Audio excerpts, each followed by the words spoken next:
Vice President Almunia has been a member of the European Commission since spring of 2004.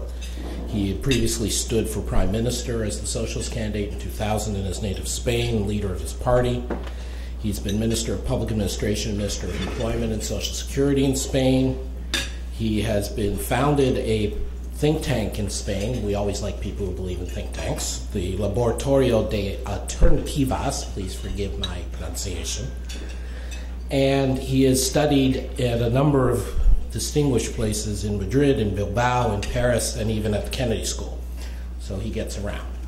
The most important thing I would say about Commissioner Almunia, which is what I was just saying to him one-on-one, is that he, like a few others, but they are rare, gets a level of substantive engagement with his work, with his brief, with his competency, as they put it in Europe, that not all senior politicians do.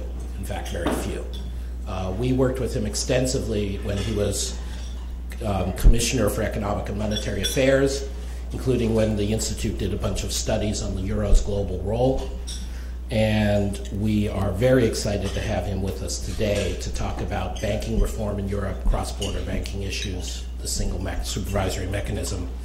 Importantly, from the site where he is as competition commissioner, with an eye to state aid and bailouts and all the critical issues that entails. You will probably hear more from Commissioner Almunia. He spoke earlier today at Georgetown Law. He's speaking at Harvard, I think, tomorrow. And he's managing to come up with a different subject in each case.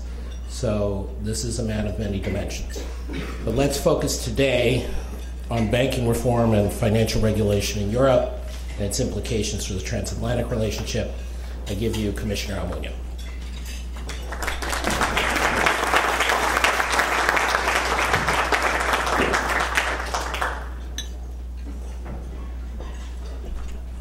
Well, thank you very much, Adam, and thank you very much to all the friends of the Peterson Institute for giving me again the opportunity to be here with all of you today to discuss an issue that has become relevant not only at the EU level, but here also in the US, from different perspectives, with different instruments.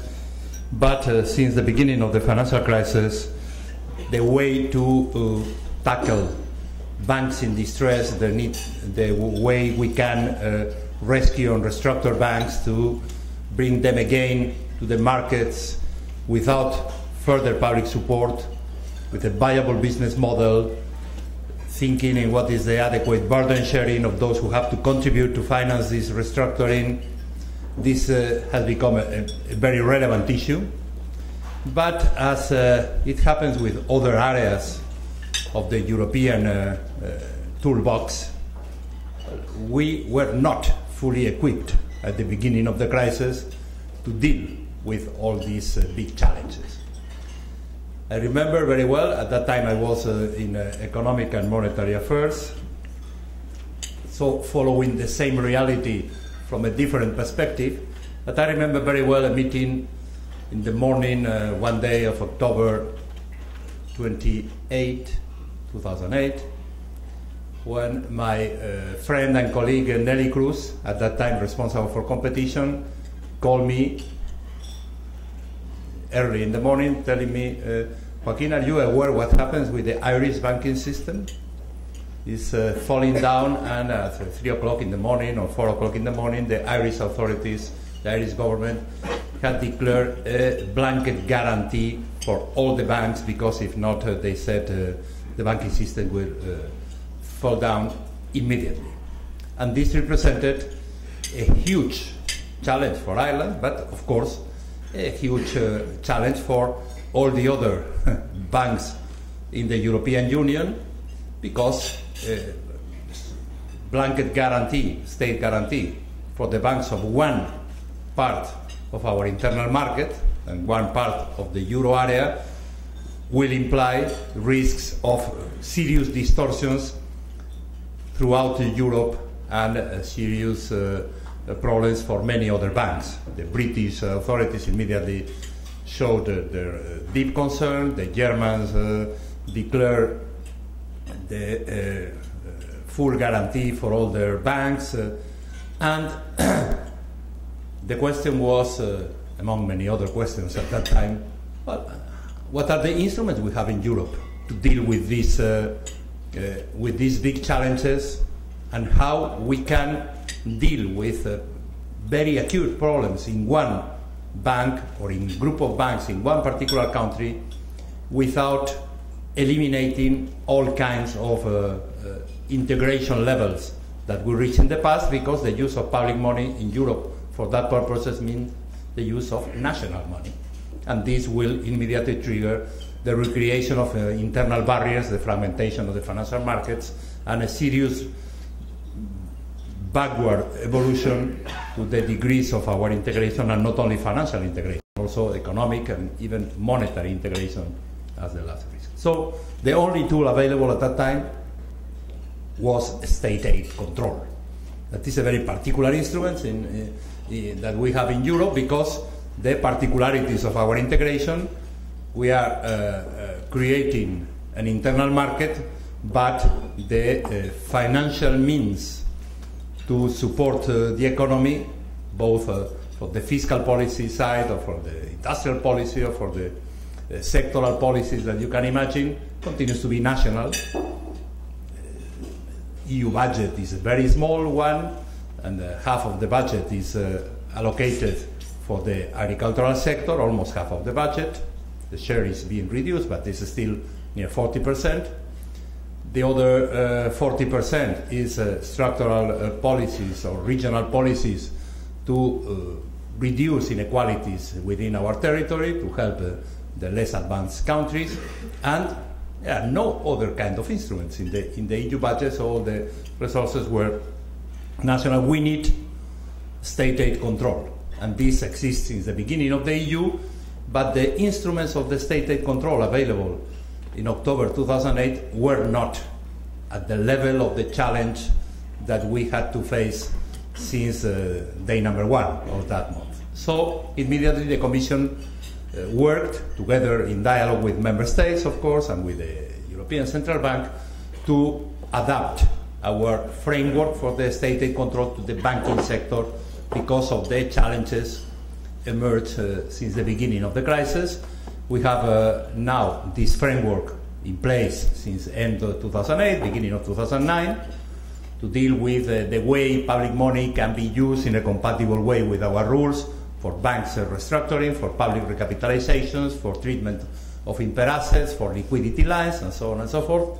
And this framework has been in place since end of 2008, beginning of 2009, as the only tool available to deal with crisis in banks and to deal with restructuring, recapitalizations, and all kinds of support that the banks have received. And the banks have received a lot of support. It's true that sometimes the figures are exaggerated, because I often read, even now, a figure that shows that the public support to the banks in the European Union reached 36% of the EU GDP. This was in 2009, if you take into account all the guarantees that were pledged by all the European governments for their banks and for their banking systems.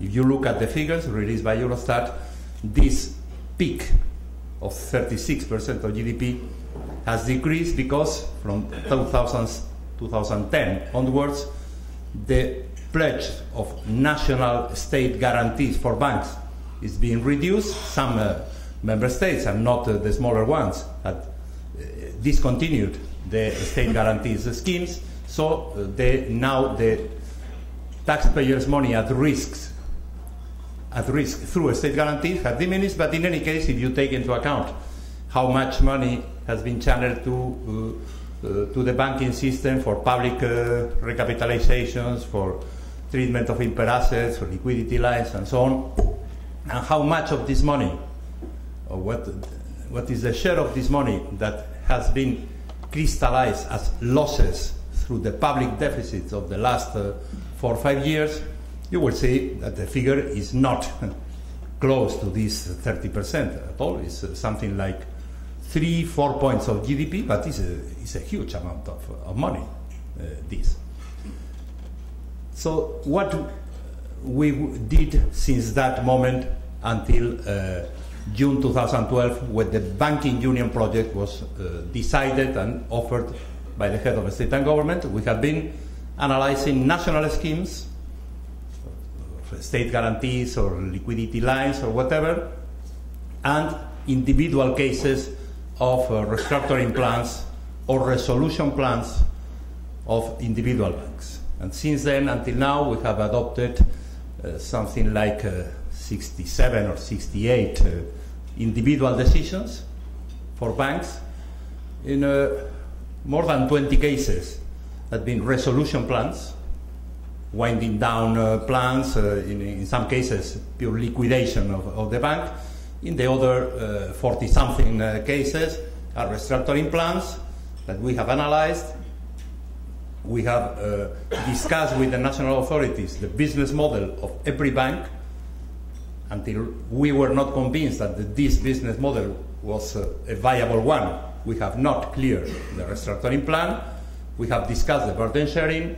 We have looked at the distortions of competition at the national or at the cross-border level that were created by the use of public money, and we have asked for commitments to eliminate as much as possible these distortions of competition. So now we have this experience accumulated in an institution like the European Commission, under the responsibility of the Commissioner for Competition, using instruments that were not thought for this de facto resolution authority, imperfect resolution authority in Europe.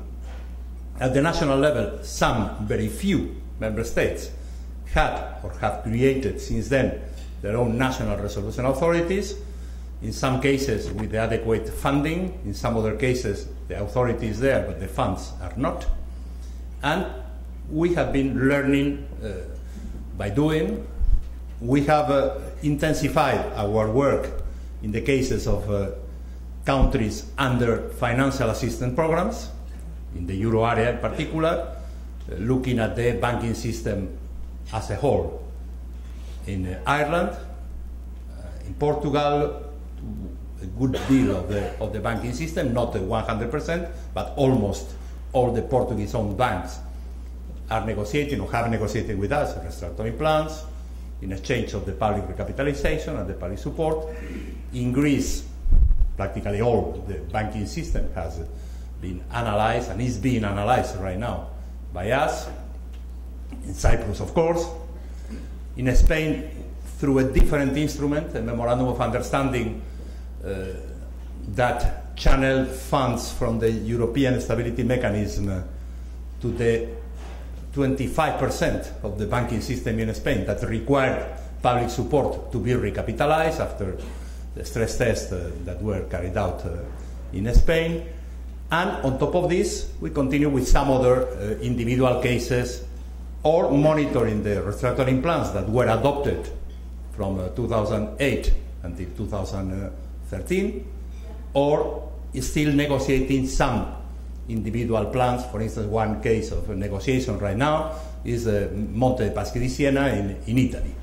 It's the first time that we are negotiating with an Italian bank since the beginning of the crisis. But this is a lot of work. This has represented a lot of work, a lot of experience. Based on this experience, we have cooperated with my colleagues at the Commission or with the ECB or with member states to help the initial drafts and the initial ideas around the banking union. But the political decision to launch the banking union was agreed by the head of state and government last June 2012, 15 months ago. And this changes the rules of the game. But the change in the rules of the game have been supported politically at the highest level possible. The project of the banking union, first, is not for the 28 member states. The banking union is for the euro area countries, plus all those non-euro area members that will join the project. And the banking union is not for tomorrow. The political decision was agreed the different instruments are in a different level of adoption, of discussion, and the implementation even of those elements that has been agreed will not be immediate, but will take some time. For instance, we have the single supervisor agreed for the euro area, will be in Frankfurt within the ECB structures with different organizational procedures. This supervisor, single supervisor for the euro area, will be in place next year, but this will take time to reach a steady state for this. This supervisor needs to have, of course, at the end, an interlocutor in case the supervisor said this bank is not viable, this bank is an ailing bank. Where is the resolution authority that will take care of this bank? And the resolution authorities are being created at the EU level for the creation of the resolution authorities in each one of the 28 member states through a directive that is almost finally adopted between the Parliament and the Council. Before the end of this year, hopefully this will be finally adopted.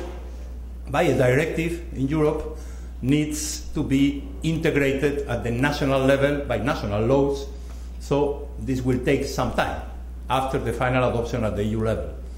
And the resolution authorities that will be created or adapted when they exist to this EU framework will have to be funded. They need a fund, and the funds are not there in most of the cases, so the funds will be gradually constituted with contributions from the sector, from the industry, from the banks, and in the meantime we will have to continue with our state aid control as the de facto, as a proxy of a resolution authority dealing with cases that in the steady state will be taken on board by the resolution authority and will facilitate our task as EU responsibles to avoid distortions in the internal market through the use of public money. In this resolution law at the EU level, there is one very important thing, is the pecking order to decide how the resolution authorities will need to deal with bail-ins or bailouts of resolved banks. And this pecking order that has been discussed at length, taking good lessons from the Cyprus experience, will come into force in 2018. So, again, transitions need to have a transitional regime. On top of this, the euro area needs a single resolution mechanism, and we have put forward before the summer an initiative. This single resolution mechanism for the euro area will be inspired by the EU directive for 28, but will add particularities, and according to our proposal, single decisions at the euro area level and a fund for the euro area. And this is difficult, and this is being discussed still at the political level. So, a lot of things to do, and in between, the Commission with the state aid control instruments that have been adapted since the beginning of the crisis, but are not enough. So what we did before the summer is to take advantage of our experience and changing some elements of the way we act as a state aid control enforcers. What we have included in our new guidelines that came into force in August, we have taken in particular good lessons from our experience in the Spanish restructuring of the 25% of the Spanish banking system through an MOU, through a memorandum of understanding, saying first, some bail-in steps should apply not only when a bank is under resolution, but in any case when a bank receives public support. Before declaring compatible the public support.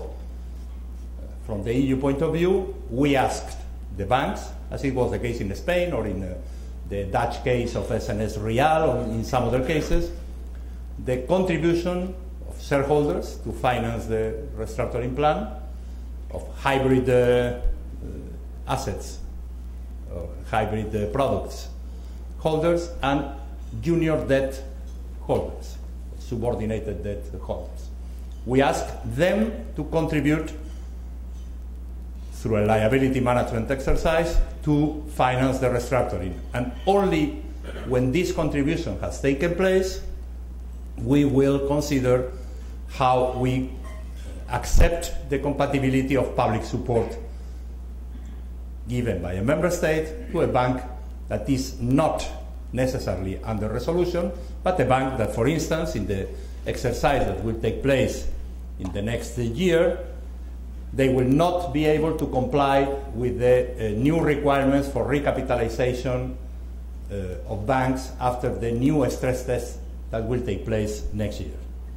If a bank is viable, is not under resolution, but after the stress test that will take place next year, will not be able to finance with their own resources or through the market means the additional capital requirements that the supervisor will ask this bank to have, we say, okay, this additional capitalization will need to be financed for these steps of private means, shareholders, junior bondholders, or hybrid holders, before we consider that can be recapitalized public resources compatible with our rules. This is what happened in the past. In some cases, we think it's a good second point. So far, we have been accepting rescue decisions over the weekend of a bank that was asking the authorities to put their public money. And once we adopt a positive rescue decision, we gave the banks 6 months to present a restructuring plan and to negotiate with us the individual restructuring plan. This took very, very long time in many cases. And in particular when the bank was a cross-border bank, as for instance Dexia is the example that we always have in mind. Now, taking advantage of the experience of the Spanish MOU and some other cases, we ask, first of all, the restructuring plan. Let's negotiate the restructuring plan, and once the restructuring plan has been negotiated and agreed, we consider the authorization of a state aid. This is the new system. So these two elements, or three elements, the necessary contribution of shareholders and junior bondholders before we accept the use of public money, the presentation of a restructuring plan before the public money is available, and the use of these rules not only for resolution cases but also in case of precautionary recapitalizations constitute the new framework that is in place that will ensure the regime in place in the EU and in the euro area the same way from now on, waiting for the implementation, for political decisions and for the implementation of the banking union. At the end of the process of the creation of a banking union, for sure these rules will be readapted, will need to be readapted. But in the short term, be it the short term not only months, but the next 3-4 years, we need this, we needed this for many reasons, fairness with our taxpayers and with our citizens, for many reasons, to protect the internal market rules, but also because we think that one of the conditions the euro area in particular needs to overcome the present balance sheet problems of companies, households and sovereigns is to break the link between the bank's situation and the sovereign's position, and this implementation of the rules for the control of state aid in the banking sector, with the perspective of the new banking union, we think is one of the elements, not the only one, but one of the elements that should contribute to this very important objective of our action during the next years. So this is what I wanted to present as introduction, and now, with the help of Adam Posen, maybe we can comment or ask some questions. Thank you very much.